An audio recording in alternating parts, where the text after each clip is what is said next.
Thank you for watching Ebony Ladies in the DR. I'm your host, Bridget. Bienvenidos a mi canal. Gracias por mirar. Tonight's topic is a question that was posed to me from one of my subscribers.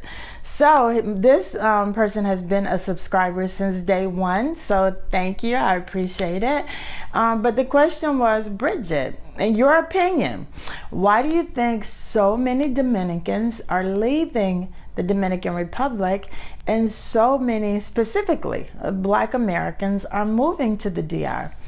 So I had to think about that. That's a good question. So it was so funny because this has been like a little bit over 2 weeks and I was still thinking about it. But today I was out shooting some footage for one of the episodes and I met this man named Carlos. Carlos is Dominican and he is about 62 years old. He's a driver / chef for the owner of one of the dance studios here.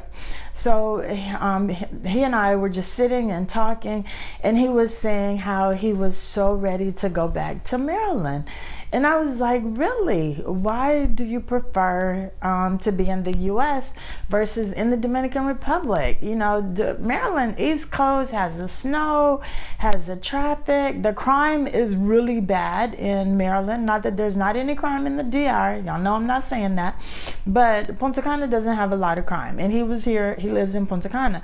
And he said that because he can go to the United States and make a nice amount of money in a short amount of time and come back and live like a king. I was like, that says it all.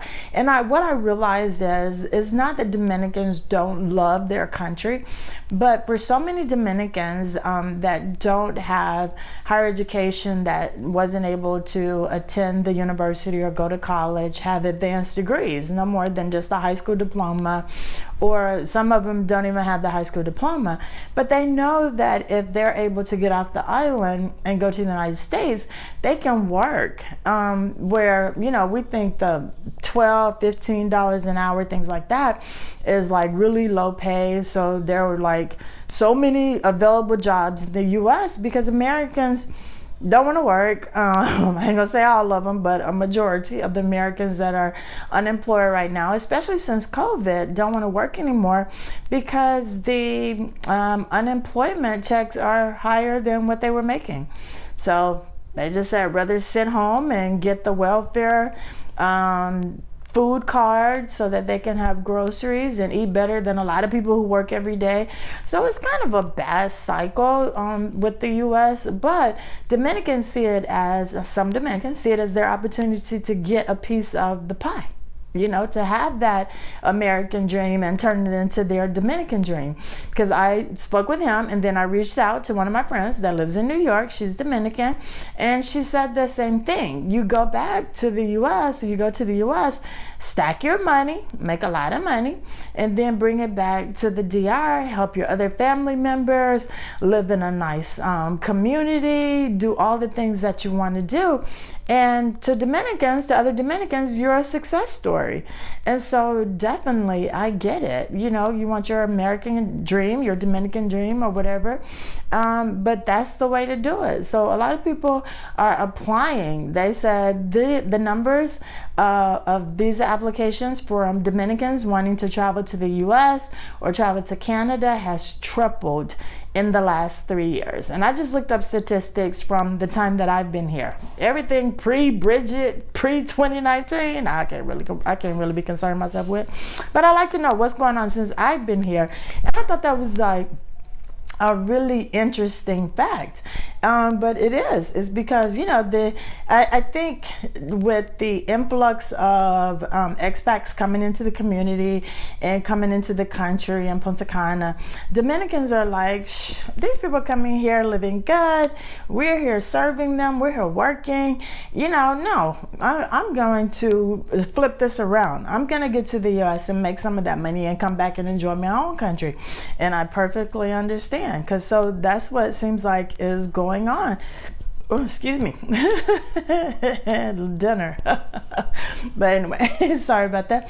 So, I get it. That's why so many Dominicans are leaving. So I can't wait to see, in a few years, the number of Dominicans that have lived in the U.S. for an extended amount of time and that are returning. Because I have several friends who lived in Boston, who lived in New York, who lived in California, and they're like early 50s, late 40s.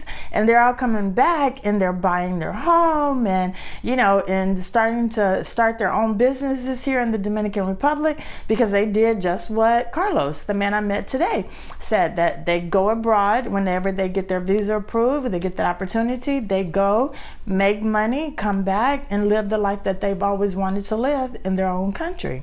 So for me, that answered the question why so many Dominicans are leaving. But we're going to find out the numbers of Dominicans that are returning.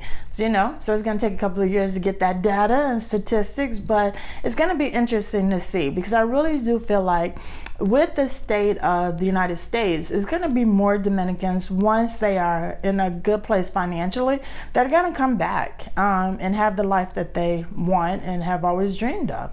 So that answered it for me. Now, the other end, why specifically are so many Black Americans moving to the Dominican Republic? Well, for me and the circle of expats that I do associate with, the majority of them have just kind of this same thought pattern that me and Davlin had. They were just kind of tired. We were just kind of tired of the rat race, tired of working to pay bills, to have these material things that we didn't get to enjoy because we had to work and pay bills. And so it was just kind of like, we're not really having a good quality of life. I tell people all the time, the turning point for me was someone asked me, what we did last weekend? What'd you do the weekend before that? And it was the same thing. Paid we did laundry, went to the grocery store, we cleaned up the house, we had probably an hour to enjoy our pool, an hour to enjoy the motorcycles, and that was it, to get ready to do it all over again. So then that's when I realized I don't really have a good quality of life, because I'm just like working to pay for all these material things that I have that I can't enjoy, and as long as I'm in the United States, that wasn't going to change, and it wasn't.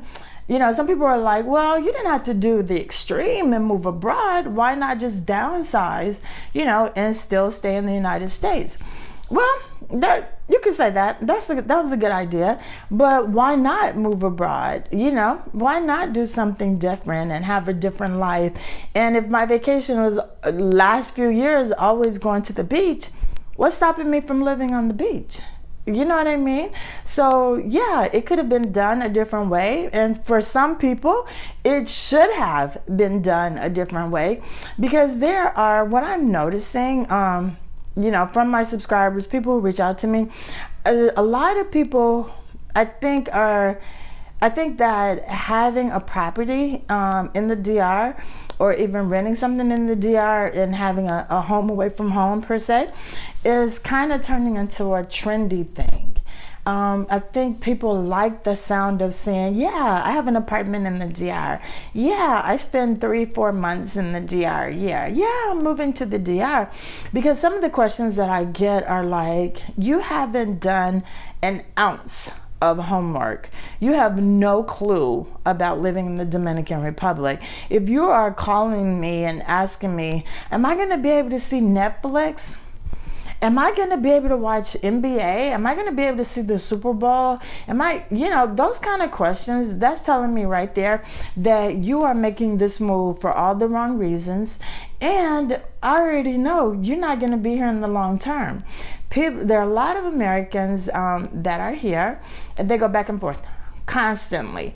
Like, if you ask them where was the dry cleaners in Punta Cana, they've had a home here for a year or 2 years, they wouldn't even be able to tell you, because they're not getting to know this country. They're not getting to know Punta Cana.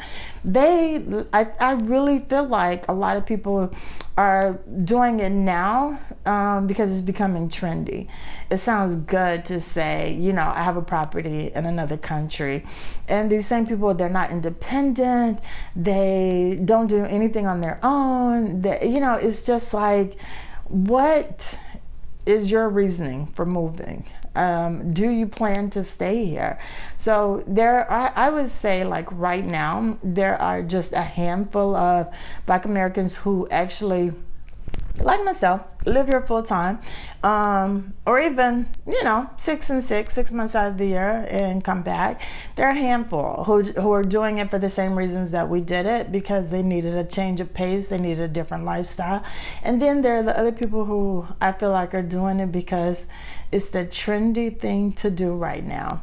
And man, I would say in a year or 2 years later, when the reality hits that you can't sustain two lifestyles like that anymore, and I don't know, maybe you can financially, but mentally it's exhausting to be going back and forth and trying to keep up a lifestyle abroad to kind of save face. Because I'm sure a lot of people in your circle probably said, why are you doing that? Because we heard it. Why you want to do that? Why are you moving over there? Blah, blah, blah, blah, blah. So in order to prove everybody wrong and all the naysayers, you're going to keep on with it instead of just admitting, it wasn't for us. We changed our mind. We're going to maybe try out a different place. Who knows? We might end up in Portugal. We might end up in Spain. We might go to Brazil. But whatever the case may be, I think you should be happy, and I realize that a lot of Black Americans that are here in Punta Cana, they're not happy. They are absolutely not happy. And it is because they moved for the wrong reason. And because they are not adapting to the lifestyle and to the culture. If you are coming here and you are complaining about every single thing, and if you say once a week, that's not how they do it in America. I don't know why they just won't do this. It'd be better. This is how we do it in America. If you are saying that over and over and over again, then you shouldn't be here. I'm just being like straight up, because I'm like, I've been here 3 years and I take things as they are. I didn't move here to try to fix the Dominican Republic. What I would like to see, some of my things I would like to see improve here, definitely traffic. But people just need to learn how to drive. But that's not a project I'm gonna take on. I would love to see a library. As you all know, I'm collecting books so that I can hopefully, partner with some businesses or with the government just to bring a library here to Punta Cana, a full-fledged, give me a library card, the library. That and the pet population is out of control. So I would like to, help the rescues that are here, because there are a few here and that are doing a great job. But the pet population is continuously growing every day. And so those are little things that I would like to help the country, to do better in. But as far as customer service, getting people to be on time, all that kind of stuff, look, I ain't in nobody's hurry. My bridal shop will open when I get there. My customers, all they have to do is call me and be like, Bridget, where are you? They're Dominican. They already know. I'm Dominican now. If I'm late, you'll hear from me. I'll be there in a minute. But I am still very much on time. I'm not adopting that Dominican. But, I'm just saying, it is what it is. But if you are still constantly complaining about little things and doing that type of thing, you shouldn't be here. I thought it was so cool, though, that they asked me, what was my opinion on that. And that's how I feel. And so I was happy to talk to Carlos. Again, thank you, Carlos, because I talked that man's head off today to find out, why would Dominicans leave this beautiful country that I'm trying to get to and live here? Why would they leave to go back to the U.S. where, literally, guys, I was in South Carolina for 6 weeks. In the 6 weeks, there were 4 mass shootings. 4. It was like I did not even want to leave the house. I was like, I think I was terrified. And I found myself, I went into a Tractor Supply because I was out filming and I was on a break, and that was the closest place I could go. I think I was going to get something to drink, and I was seriously in the country. And so I went to a Tractor Supply, and they had really good dog treats. So I was getting Bella some treats, and 2 people walked in open carry, right, with guns on their hips, and it took everything I had. I was like so nervous and so scared, and I have been away from that for 3 years because, you know, in Houston it had just become a thing, the open carry. I had a carry license, you know, license to carry, but not open. And so I was so afraid, and I was already in South Carolina, and every story, every person I ever sat down and had a conversation with wanted to tell me how racist South Carolina was. And so I'm the only black person in the Tractor Supply, and these two men walk in with guns in their hips, open carry, and it was like my heart was going to come out of my chest. So I was that afraid. I didn't even get the dog treats. I just got out of the store, and that's not how anybody's supposed to live. You know, I know I probably overreacted, because when I got in the parking lot, you know, the producer that I was working with, he was coming from one of the other stores, and when the guys were coming out of the store, we were just in the parking lot talking, and they came out. They was like, "Have a good day, ma'am," and they were really nice, and I was like, oh my God, I've let, you know, this whole American way of thinking and all of the racism and all of the stuff that, and I know it exists. I'm not saying it shouldn't or it don't or any of that. So y'all don't hit me up in my comments about that. But it was just, I let that take over my thoughts, and I couldn't even get belly and treats. I was just wanted to get out of there because I was so afraid of seeing people with guns open.